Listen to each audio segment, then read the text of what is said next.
मैं सरकार से यही मांग करता हूं कि सरकार 2 वर्ष की छूट दे, जल्दी से जल्दी तुरंत प्रभाव से। सरकार ने हमें संविदा सेवा नियम रूल्स 2022 के अकॉर्डिंग अडॉप्ट कर दिया। 2 साल की छूट देके हमें नियमित किया जाए। हम भूखों मरने की स्थिति आ गई है। सरकार के जो तक नहीं रह रही है, 2 साल से बजट में घोषणा तो कर देते हैं, लंबे लंबे लेख लिख देती है सरकार, लेकिन अमली जामा पहनाने के नाम पर जीरो है। मैं भी जयपुर के शहीद स्मारक पर हूँ, जहाँ कुछ टीचर्स हैं जो अपनी मांगों को लेकर बैठे हैं, जो संविदा पर लगे होते हैं पंचायत शिक्षक सहायक संघ से। अब हम जानेंगे कि आखिर इनकी मांगे क्या है। सर, कैसे बैठे हैं आप यहाँ धरने पर? हम तमाम लोग राजस्थान पंचायत शिक्षक विद्यालय सहायक संगठन के लोग हैं। राजस्थान की दूर दराज में बच्चों को शिक्षा देने का काम करते हैं। राजस्थान में हर 5 साल में सरकारें आती हैं, जाती हैं, बदल जाती हैं, लेकिन इस संविदा की पीड़ा से किसी भी सरकार ने इन संविदा कर्मचारियों के बारे में ये नहीं सोचा।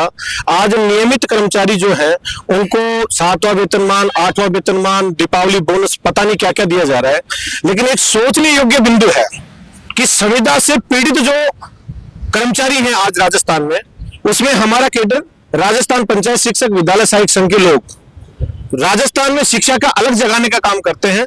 पिछली सरकार ने हमें संविदा सेवा नियम रूल्स 2022 के अकॉर्डिंग अडॉप्ट कर दिया था और नियमित करने के रूल्स नियम इस तरह से बनाए थे, लेकिन 2 साल निकलने के बाद भी भजनलाल सरकार ने एक टच से मच तक नहीं किया। 2 साल तक मैं स्वयं खुद मुख्यमंत्री ने बड़ी बड़ी घोषणाएं की, बड़े बड़े वादे किए और कर्मचारियों को खुश करने के लिए बहुत बड़ा एक प्रोपगंडा रचा गया कि मुख्यमंत्री बजट संवाद कार्यक्रम रखा जा रहा है। उसमें हमें खुद को नॉमिनेट करके बुलाया गया और ये रखा गया कि भाई हम आपकी पीड़ा को इस बजट में सम्मिलित करेंगे।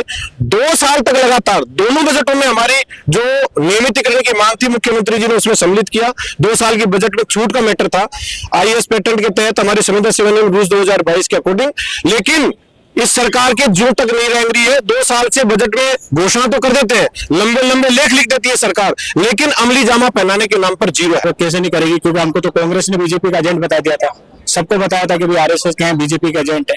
अब इसी सरकार से आज नहीं है तो फिर किससे करेंगे? यहाँ तो हमारी उम्र का पड़ा हो गया, कोई 59 साल है, किसी की शादी टूट रही है संविदा नौकरी की वजह से, किसके क्या हो रहा है, तो कई साथी चले गए और साथ में ग्रस्त होकर कई मर गए। राज्य कर्मचारी को बोनस दिया जा रहा है, यहाँ हमको हमारा शोषण किया जा रहा है, ये हमारे मीडिया प्रभारी से। मैम, एक दूसरी सबसे मेजर बात यह है कि हमारे कई साथी, उनके परिवार के अंदर कई लोग गंभीर बीमारियों से भी पीड़ित है। हमें ना तो RGS का लाभ मिलता है, मतलब सरकार की तरफ से मेडिकल ट्रीटमेंट के नाम से कोई भी हमें कोई चीज नहीं मिलती है, कोई सुविधा नहीं मिलती है। तो उसकी वजह से भी हमारे एक अकेला संविदा कर्मी प्रभावित नहीं हो रहा है, उसका पूरा परिवार प्रभावित हो रहा है, उसके बूढ़े माँ बाप, बच्चे सभी प्रभावित हो रहे हैं। तो अगर गवर्नमेंट हमको अगर नियमित करती तो हमको ये सारी सुविधाएं मिलेंगी।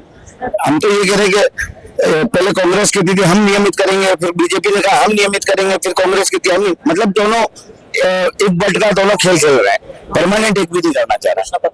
घोषणा पत्र में सब हमारी हर बार घोषणा पत्र में लिखते हैं कि हम आपको नियमित करेंगे, लेकिन वही हाँ, बस हमको सरकार ने खाली वोट लेने का। इस बार हम मैडम हमारा खुला वो है कि इस बार अगर हमको नियमित नहीं किया जाए तो हम इस बार पंचायत चुनाव का बहिष्कार करेंगे और अभी हम यहाँ सब लोग इसकी शपथ भी लेंगे। लगातार संघर्ष कर रहे हैं। मैं सरकार से यही मांग करता हूं कि सरकार 2 वर्ष की छूट दे, जल्दी से जल्दी तुरंत प्रभाव से, और मैं यही सरकार से मांग करना चाहता हूं कि जल्दी से जल्दी छूट देते हुए हमको नियमितीकरण करें। इनकी मांग है कि जैसे 8वें वेतन आयोग के तहत जो परमानेंट टीचर है उनकी जो सैलरी है वो बढ़ाई जाती है, लेकिन जो अनियमित या अस्थायी जो टीचर होते हैं उनकी सैलरी में कोई इंक्रीमेंट नहीं होता। ये लगातार यहाँ धरने पर बैठे हैं और सरकार से मांग कर रहे हैं कि हमारी मांगे पूरी की जाए। जैसे जो टीचर से स्थायी होते हैं उनकी जो इंक्रीमेंट होती है, वेतन के आयोग के अकॉर्डिंग जो सैलरी बढ़ाई जाती है वो इनकी भी बढ़ाई जाए। सर, आप क्या कहना चाहेंगे? मैडम, हम तो नियमितीकरण की मांग करते हैं। हमारे 2 वर्ष की जो छूट है उसको इम्प्लीमेंट करके और हमें नियमित किया जाए। अनियमित या अस्थायी जो टीचर है उनमें महिला शिक्षक भी है जो यहाँ धरने पर आए शहीद स्मारक पर। वो अपने बच्चों को छोड़कर आए कि कैसे उन बच्चों की जो खाने पीने की व्यवस्था है वो भी नहीं पता, स्कूल गए हैं या वो भी नहीं पता, लेकिन वो अपनी मांगों को लेकर ही आए। इनसे जानेंगे कि क्या मांगे है। हमारी मांगे है हमें सरकार जल्दी से जल्दी नियमित करे, चाहे L5 दे, L10 दे, उससे हमें कोई दिक्कत नहीं है, लेकिन हमारी मांगे पूरी होनी चाहिए। और 2 वर्ष का छूट का जो पहले बजट में घोषणा की थी, वो भी अभी तक सरकार ने पूरी नहीं की थी। हमारे घर में बच्चे हैं, उनके भी पैसे लग रहे हैं, कहीं कोई सिक्कर पड़ रहा है, कोई कहीं पड़ रहा है, बच्चे शादी वाले भी हो गए अब, और हम कितना परेशान होंगे यहाँ।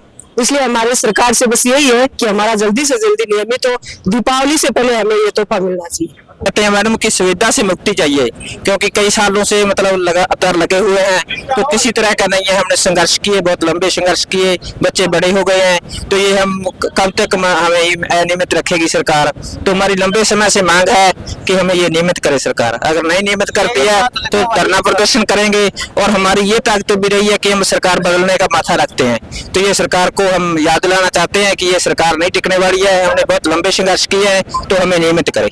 हम चाहते हैं कि सरकार या तो हमें स्थायी करे, नहीं तो हम आज यहाँ से उठने वाले नहीं हैं। भाई कर्ज लेके पैसे लेने पड़ रहे हैं, उनकी तैयारी करानी पड़ रही है बच्चों की, और हम इस स्थिति में हैं कि हम और कोई कार्य कर भी नहीं सकते। अस्थायी शिक्षक है वो यहाँ धरने पर बैठे हैं। बजलाल सरकार से उनकी लगातार मांग है कि जो संविदा पर जो कर्मचारी लगाए जाते हैं उनका नियमितीकरण किया जाए, स्थायी किया जाए।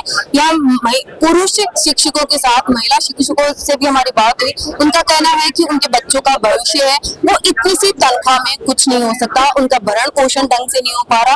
तो उनसे जो बजलाल सरकार ने जो वादा किया था 2 साल पहले, उसको पूरा करने की मांग है कि बजलाल सरकार से न्याय की गुहार है कि उनको जो परमानेंट शिक्षक है उनको जो वेतन के साथ जो उनकी सैलरी इंक्रीमेंट की जाती है, वैसे ही इनकी जो पद है उसको स्थायी किया जाए और इनके साथ न्याय किया जाए। कैमरामैन जावेद के साथ मैं सोनू डाका, देखते रहिए अपडेट इंडिया।